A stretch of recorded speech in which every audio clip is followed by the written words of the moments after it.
New at 10, it's prescribed by doctors to fight everything from anthrax poisoning to bladder infections, a potent go-to antibiotic. But CALL7 investigator Teresa Marchetta discovers it could be destroying much more than your infection. Every step I'd take, I'd pop.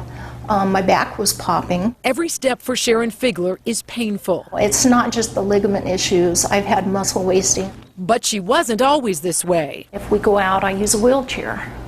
Are you a different person? Absolutely, I am. Sharon has been diagnosed with quinolone-induced tendinopathy and neuropathy. Simply put, this group of drugs called fluoroquinolones attacks and destroys tendon tissues. It's a scary drug. These are scary drugs. The changes chemically that happen and physically that happen to the tissues are going to last for a very long period of time and perhaps permanently. Over the course of 2 years, Sharon received multiple doses of Cipro and Levaquin to prevent and cure infection. I'm really stiff right now. And with each prescription, she says the symptoms got worse. I almost feel like the front of my shins, like the connective tissue is pulling away from my bone. It hurt for several weeks, and then a while later I realized I couldn't straighten my arm. Tom Atkinson was prescribed 4 courses of Levaquin in 4 months' time for various illnesses. After a few painful rounds of golf, Tom says his doctor confirmed the side effects were a result of the drugs. I stopped using it because I didn't want to have severe damage to the tendon. In July of 2008, the FDA took the rare step of adding what's called a black box warning to the already approved antibiotics.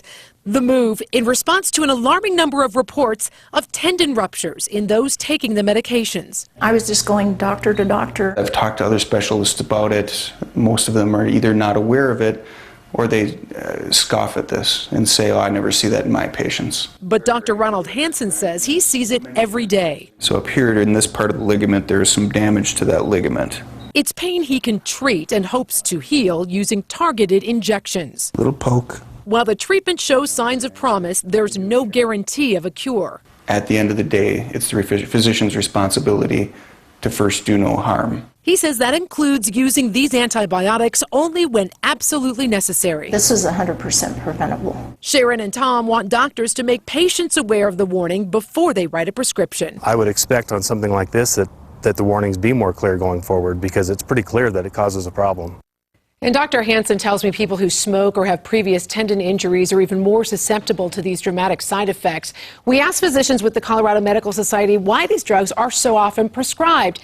They say it's because the less risky drugs are simply working less often. Well, what does that mean? It's very interesting, but it's something we've heard before. And antibiotic resistance, we are building up resistance to these drugs. In fact, 1 out of every 3 patients, doctors tell me, builds up a resistance, and the first-line antibiotics don't work, so they have to go to these stronger drugs. Bottom line, you have to talk to your physician about what they're prescribing, and if you do have these side effects, go to the FDA and report them. Yeah, ask questions, as always. Good information. Thank you, Teresa.